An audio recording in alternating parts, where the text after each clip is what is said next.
আমার Instagram hack হয়ে গেছে এবং আগে বলি গলাটা তোরা প্রবলেম কথা বলতে অসুবিধা হচ্ছে, তাও বলছি তোমাদেরকে একটা গুরুত্বপূর্ণ খবর যে খুব খারাপ লাগছে আমার, যে আমার ইনস্টাগ্রাম হ্যাক হয়ে গেছে এবং কি নষ্ট হয়ে গেছে।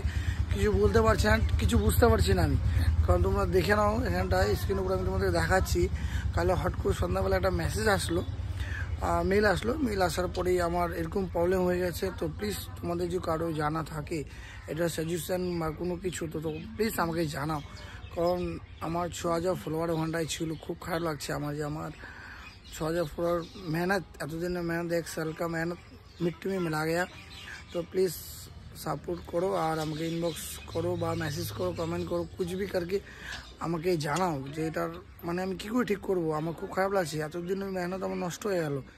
তো প্লিজ আজকে আমার সাথে হয়েছে, তোমাদের সাথেও কালকে হতে পারে, কিন্তু এটা কেউ চালাচ্ছে এটা বুঝতে পারছি। কারণ আমি লাস্ট আমার পোস্ট ছিল কমেডি একটা ভিডিও, কিন্তু আজকে একটা দেখছি কি একটা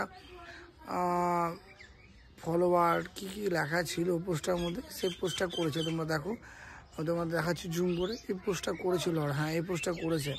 আমি তো অবাক, মানে কে চালাচ্ছে এটা, আমার কাছে নেই। আমিও মানে ওপেন করছি, খুঁজে পাচ্ছি না, ইমেল আইডি দিচ্ছি, কোনো কিছু কাজ করছে না, আসছেই না, কোনো নামও নিশান নাই আমার কাছে।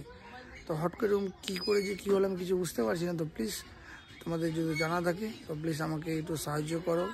আমার এক্সেল কা মেহনত ছিল ওর মধ্যে, তো আমার সব নষ্ট হয়ে গেল। তো তোমরা সাবধান থাকো প্লিজ, নাহলে তোমাদের সাথে এরকম হতে পারে। তো কি বলবো ভাই, খুব খারাপ লাগছে। চলো আজ ব্লগ না কিছু না, এই দুঃখটা তোমাদেরকে দেখালাম। তো তোমাদের জানা থাকলে বেশি সাহায্য করো আমাকে। বাই।